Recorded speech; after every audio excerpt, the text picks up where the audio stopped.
আজকে এই প্রেস মিটে উপস্থিত হয়েছে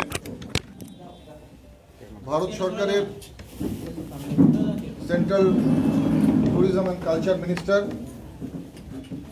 সম্মানীয় প্রহ্লাদ সিং প্যাটেলজি মহাশয়, উপস্থিত রয়েছেন আমাদের এই জেলার সভানেত্রী মাননীয়া মালতী রাভা রায় মহাশয়া, উপস্থিত রয়েছেন আমাদের পার্শ্ববর্তী জেলা জলপাইগুড়ি কনস্টিটুয়েন্সির সম্মানীয় সাংসদ ডক্টর জয়ন্ত রায় মহাশয়, উপস্থিত রয়েছেন আমাদের এই জেলারই কুচবিহার দক্ষিণ বিধানসভার সম্মানীয় বিধায়ক সম্মানীয় মিহির গোস্বামী মহাশয়, উপস্থিত রয়েছেন আমাদের এই উত্তরবঙ্গ জোনের কনভেনার রয়েছেন শ্যামচাঁদ দা এবং সঙ্গে আরও অন্যান্য যারা প্রত্যেকেই আপনাদের পরিচিত মুখ।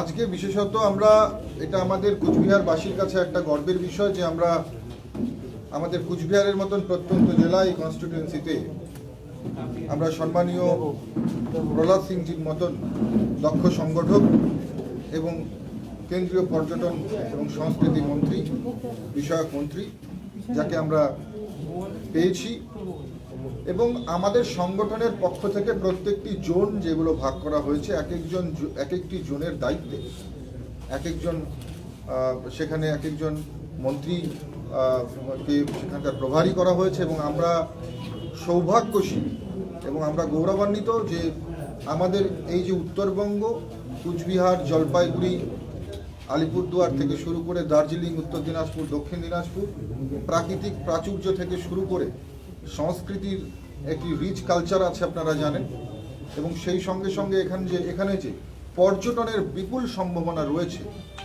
এবং সেই সঙ্গে সঙ্গে সাংগঠনিক দিককে মাথায় রেখেও এখানে আমাদের এই জোনের উত্তরবঙ্গের যে দায়িত্বপ্রাপ্ত বিশিষ্ট মন্ত্রী সম্মানীয় শ্রী প্রহ্লাদ সিং প্যাটেলজি মহাশয়, ওনাকে এখানে পাঠানো হয়েছে এবং আমরা আশা করছি খুব কম সময়ের মধ্যেই সংগঠনের যেমন শ্রীবৃদ্ধি ঘটবে সেই সঙ্গে সঙ্গে ওনার সুচিন্তিত মস্তিষ্ক থেকে এবং কেন্দ্রীয় বিভিন্ন যে প্রকল্প আছে সেগুলোর থেকে উত্তরবঙ্গের সঙ্গে সঙ্গে কুচবিহার জলপাইগুড়ি আলিপুরদুয়ারকে যাতে আবার নতুন করে পর্যটন মানচিত্রে একটা নতুন রূপরেখা তৈরি করা যায় সেই চেষ্টা উনি করবেন এবং সেই জন্যই কিন্তু বিশেষভাবে নরেন্দ্র মোদীজির যে লক্ষ্য উত্তরবঙ্গের দিকে রয়েছে সেই কারণেই কিন্তু আজকে ওনাকে এখানে পাঠানো হয়েছে এবং উত্তরবঙ্গকে নতুনভাবে পর্যটন মানচিত্রে তুলে আনার জন্য কিন্তু আমাদের যে কেন্দ্রীয় প্রয়াস সেই প্রয়াস কিন্তু চলবে। আজকে উনি প্রেস মিট করতে চলেছেন, বিস্তারিত বিষয় উনি আপনাদের সামনে আলোচনা রাখবেন।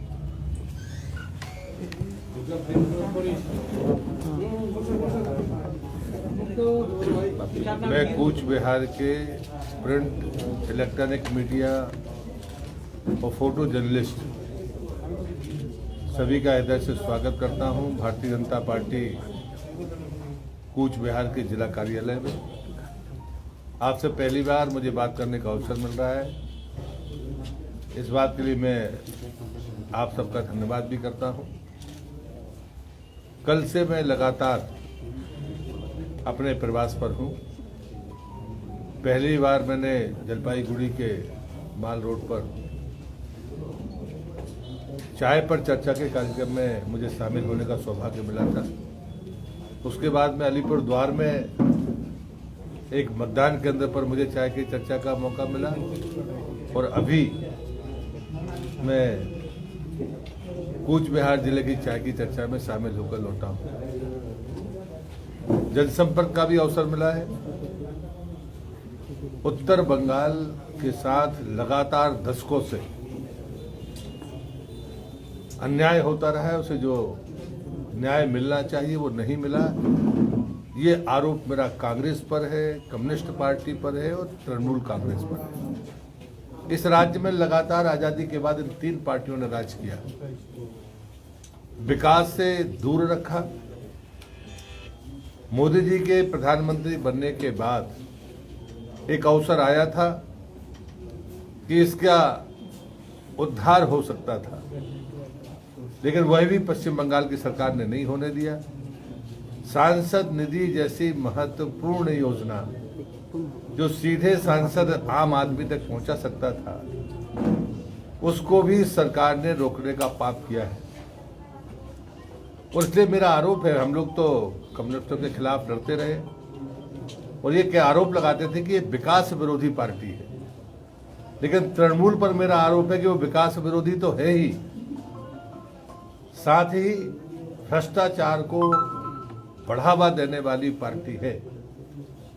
ये आरोप तृणमूल कांग्रेस की ममता सरकार पर है और इसलिए मैं ये मानता हूं कि उत्तर बंगाल की जनता ने लोकसभा में अपना जनादेश सुना दिया है। वो अपने स्वाभिमान की लड़ाई लड़ने के लिए तत्पर है। इतने पुरातात्विक और ऐतिहासिक स्थानों होने के बावजूद भी, पर्यटन के अनुकूल दार्जिलिंग जैसी हिल स्टेशन होने के बावजूद भी, जो कनेक्टिविटी के कारण पर्यटकों की संख्या में इजाफा नहीं हो रहा, क्या लोग आ पाने में असमर्थ महसूस करते हैं? इन बातों के लिए अगर कोई दोषी है तो वो ममता सरकार दोषी है। उदाहरण के लिए यहाँ की जो हवाई पट्टी है वो तो भारत सरकार की बनाई हुई है। एक बार कोशिश की हमारे माननीय सांसद ने, लेकिन उसे भी जब पूरा नहीं होने दिया गया, तब लगता है कि विकास के रोकने की नीयत से अगर कोई राज्य सरकार काम करती है, कोई पार्टी काम करती है, तो उसके खिलाफ हम सबको एकजुट होकर लड़ना होगा। मुझे लगता है कि अभी ये प्रवास जारी रहेगा। पार्टी ने मुझे उत्तर बंगाल में पहुंचाकर, मैं मानता हूं, मैं पार्टी का भी आभार व्यक्त करता हूं। किसी बहाने मुझे आज गांव में जाने का मौका मिल रहा है। जो वस्तुस्थिति दिखती है उसमें मैं एक चीज़ देखता हूं जो मैंने गांव की सभा में कहा था, और माननीय सांसद हमारे यहाँ बैठे हैं, पार्टी के संगठन के लोग बैठे हुए हैं, कि प्रधानमंत्री सड़क योजना का अभियान भी हम हाथ में लेंगे। कि जहां प्रधानमंत्री सड़क योजना है लेकिन वहां बोर्ड नदारत है, हम लगाकर ये साबित करेंगे कि हम राष्ट्रीय केंद्रीकृत योजनाओं को मटियामेंट करने का पाप जो मन में है और ईर्षा है, उसको हम बेनकाब करने का भी काम करेंगे। और धीरे धीरे आप देखेंगे कि जनादेश हमारे साथ है, वो और ताकत के साथ में, प्रचंड धारा के साथ हमारे साथ होगा, ऐसा मेरा विश्वास है। मुझे इतना ही बात कहनी है। अगर कोई बात आपको पूछनी है तो आप पूछ सकते हैं। सर, पर्यटन के लिए हवाई सेवा बहुत जरूरी है। कूच बिहार के एयरपोर्ट के बारे में आपने भी कहा कि ये बंद पड़ा हुआ है, इसका लाइसेंस भी रद्द होने वाला है। केंद्र सरकार ने संभवतः लाइसेंस रिन्यूअल नहीं करने का फैसला लिया है।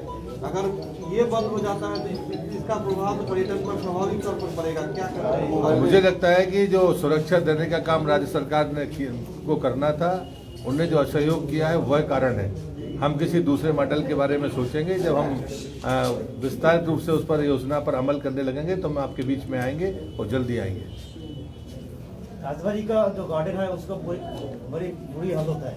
वो एक साल से गार्डन सफाई नहीं हो रहा। उसका जो एम्प्लॉय था उसको एक साल से रिन्यू नहीं किया। आज हम दोपहर में जाने वाले हैं और हम बहुत जल्दी फरवरी तक राजबाड़ी को अपने गौरव पर देखेंगे, ऐसा मेरा विश्वास है। जब वो कल्चर कार्यक्रम होंगे तब हम आपको आमंत्रित करेंगे। तो मुझे लगता है कि राजबाड़ी हम सब के लिए मंदिर का स्थान रखता है। इसमें कोई भ्रम किसी के दिमाग में नहीं है। जिनने इस बात की प्रतिष्ठा को चोट पहुंचाई है, लोगों ने उनके खिलाफ अपना जनादेश भी दिया है। और मैं मानता हूं कि राजबाड़ी सिर्फ एक भवन नहीं है, भावनाओं का भवन है, वो मंदिर है हमारा। टूरिज्म को लेकर आपका क्या क्या ख्याल है? आप तो माल बाजार अलीपुरद्वार होकर कुछ बिहार आया है, तो टूरिज्म को लेकर क्या फ्यूचर पे कुछ हो सकता है क्या? नहीं, बहुत कुछ अच्छा हो सकता है और वो होगा। और इसलिए NHI ने काम करना शुरू किया है। एविएशन की दृष्टि से भी जो बात मैंने आपसे कही है कि जैसे वो हम किसी निर्णय पे पहुंचेंगे तो या तो सांसद महोदय या मैं स्वयं आकर उस योजना को आपके सामने रखूंगा, आपसे भी सुझाव लूंगा। तीसरी बात है कि जो होम स्टे की स्कीम्स हैं वो यहाँ इम्प्लीमेंट हो सकती हैं, क्योंकि जो नया दौर है उसमें नए जो बच्चे हैं वो होटल की बजाय ऐसी जगह पर रुकना पसंद करते हैं। उसकी ट्रेनिंग की बात मैंने कही है। मैं माननीय सांसदों से भी कहूँगा कि 50-50 के ग्रुप अगर वो बनाते हैं तो ऑनलाइन ट्रेनिंग भी मिल सकती है और यहाँ पर भी आकर टीम ट्रेनिंग दे सकती है। तो ये चरणबद्ध कार्यक्रम है जो सतत जारी है। चौथी बात है कि गाइड के लिए हमने एक टूरिस्ट फैसिलिटेटर कोर्स शुरू किया है ऑनलाइन। पहला बैच 5,500 लोगों का निकला है। अब हमने 2.5 महीने का उसको सिंक्रोनाइज किया है। टूरिस्ट फैसिलिटेटर अपने घर में 11वीं या 12वीं पास कोई भी नौजवान या ग्रेजुएशन वाला भी कर, उसकी रुचि है तो वो भी कर सकता है। वो ऑनलाइन कोर्स करे। गाइड बनने के लिए उसको एक अपग्रेडेशन कोर्स करना होगा।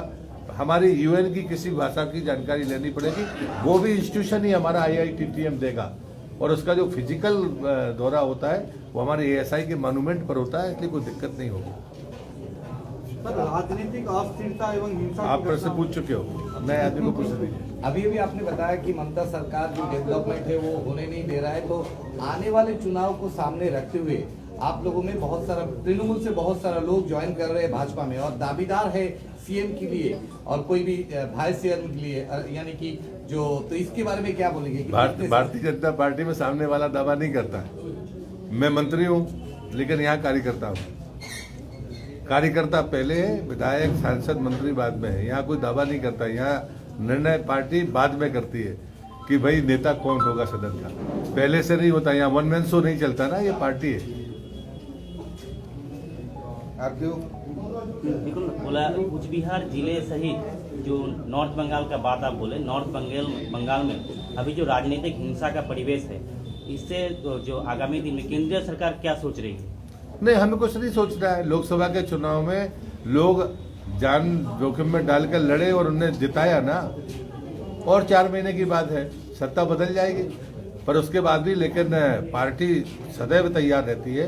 हम अपने उन कार्यकर्ताओं को सैल्यूट करते हैं जिनने बलिदान दिया, जिनने चोटें सही और उसके बावजूद पार्टी को विजय दिलाई है। हम उनके ऋणी हैं, उनको नमन करते हैं। सर, आईपैक का चीफ पीके ने कहा है कि बीजेपी अगले चुनाव पे 100 सीट क्रॉस नहीं करेगा, क्या बोलेंगे? बता नहीं पीके को इतनी प्रतिष्ठा मिलती क्यों है। मैं मणिपुर का प्रभारी रहा हूं, जहां पर भारतीय जनता पार्टी की 2% वोट बैंक था और सरकार बन गई। पीके को एक तो मैं सलाह दूंगा मुफ्त की, बिना पैसे, वो तो पैसा लेता, मैं बिना पैसे के बोल रहा हूं कि भाई तू पहले मणिपुर का मॉडल देख ले, फिर भविष्यवाणी करना। और उसने कहा ट्विटर से संन्यास लेंगे। ट्विटर से संन्यास क्यों लोगे? यहाँ तृणमूल हारेगी, भाजपा जीतेगी, उसके बाद पीके का तो रिटायरमेंट वैसे ही हो जाना, कोई क्यों पूछने वाला है उसको। আর কেউ हो जाएगा। धन्यवाद सर। धन्यवाद।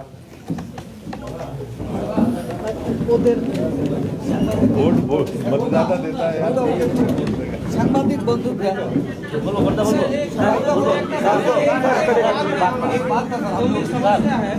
एक रिक्वेस्ट है, हम लोग का समस्या है गुर्दा राजधानी जो है ना, उसमें जो आपका बातचीत नहीं कर वो हम लोग फोन ही नहीं उठाता है, फोन नहीं होते, रास्ते में घूमे अभी नया तो आया है उसमें नहीं देता ठीक से फोन। वो राजधानी को जो सर, राजबाड़ी में क्या होता है, जो आम आदमी है वो ऐसे ही घुस जाता है और उन लोगों को कुछ दिक्कत नहीं होता है। जब हम लोग फोटो खींचने जाते हैं बाहर से, আপনারা সবাই সঙ্গে नहीं, दोपहर में कब जाने वाले हैं? 2 बजे। ये आज की बात नहीं है सर। स्थायी समाधान। मीडिया अलाउ नहीं है। मीडिया लोग नहीं है। आप 1 बजे हमारे साथ चलिए, जो आपको फोटोग्राफी करनी है, जो करना है वो कर लेना, और बाद में उसको कह भी वहीं दूंगा।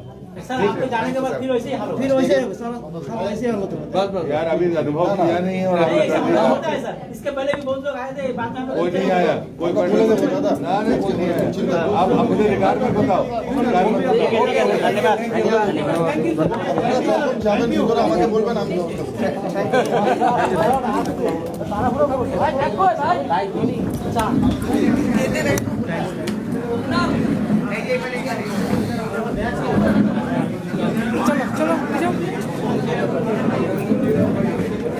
এই মুহূর্তে প্রেস কনফারেন্সে বিভিন্ন প্রশ্নের উত্তর দিলেন কেন্দ্রীয় মন্ত্রী এবং কেন্দ্রীয় পর্যটন মন্ত্রী যা জানালেন সেই অনুপাতে আপাতত কিন্তু দেখা যাচ্ছে যে যে বিপুল সম্ভাবনা রয়েছে গোটা উত্তরবঙ্গ জুড়ে পর্যটন শিল্পের, সেই পর্যটন শিল্প এবারে কিন্তু হচ্ছে এবং হওয়ার একটা সম্ভাবনার কথা কিন্তু তিনি জানালেন। এবং আমরা কিন্তু যথেষ্ট আশাবাদী থাকলাম, কারণ যে পর্যটন শিল্প আমাদের এখানে হতে পারে এখনো কিন্তু ততটা হয়নি এবং এই যে মরশুম, এটাই কিন্তু সব থেকে ভালো মরশুম।